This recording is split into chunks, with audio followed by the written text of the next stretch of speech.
I left this out of the first video, guys. My bad. I meant to put it in there. The reason I made the first video, point was, is only spend your money if you're going to get it back out of the house. Next door here, they spent about between $20,000 and $25,000 remodeling inside the house. New bathrooms. It has a bath and a half, 3 bedrooms. New bathrooms, new kitchen, new flooring, new roof. Had a professional painter come out and paint the outside. New wood on the deck, new wood on the divider. Painted that. And they sold it for, I believe, I may not be correct here. I know they lost money.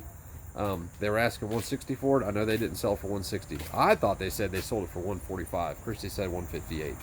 Regardless, let's just say it was $158. They still lost money because they spent all the money remodeling. We just did cosmetic stuff, fixed all the cosmetics. I painted the outside of the house, or Christy and I did. And we made money off the house, so we didn't have to spend 20 to make 25, right?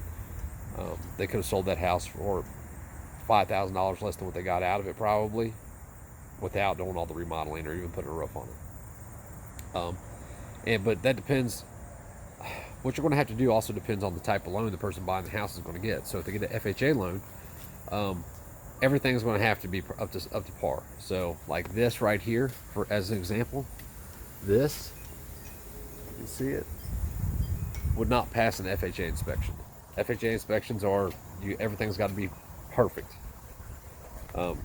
Our heat pump and stuff is more than 5 years old. That stuff would have had to have been replaced. So even though it works fine, it would have had to have been replaced for an FHA loan because it's just the way they do it. I don't know why.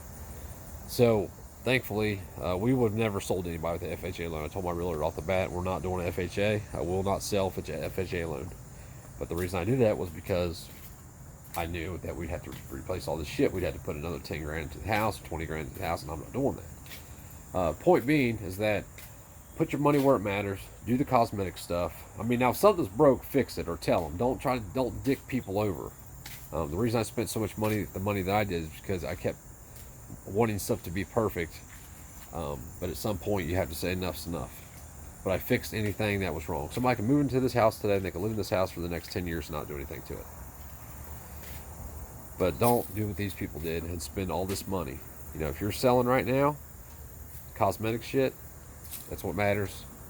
Paint everything white. The off colors in our house are like I said, the hallways to brighten it up, and just the contrast. And then the living room was already blue, so we didn't touch anything that didn't need to be painted. Which was the living room and 2 bedrooms didn't need to be painted. We didn't touch those. I painted everything else. And we made money. So that's how, right now in this market, you can do that. Just don't do what these people did, please. And sorry I didn't put it in the first video, but the journey starts, man. Hopefully by September 16th, we'll be closing. Once the closing is, we put in the deal that we have 1 week after closing. So that gives us 7 days after closing to pack up and be gone and buy a truck and a camper and get us started. I'm excited. I'm nervous. I'm stressed out, but it's going to be fine. It's going to work out fine. It has to, because failure is not an option. I'm not going to fail my kids or my wife or myself. I will prevail in this. And I know it sounds like a crazy ideal, but it is what it is. But y'all have a good day. Sorry, I was looking at the trees. Stay safe.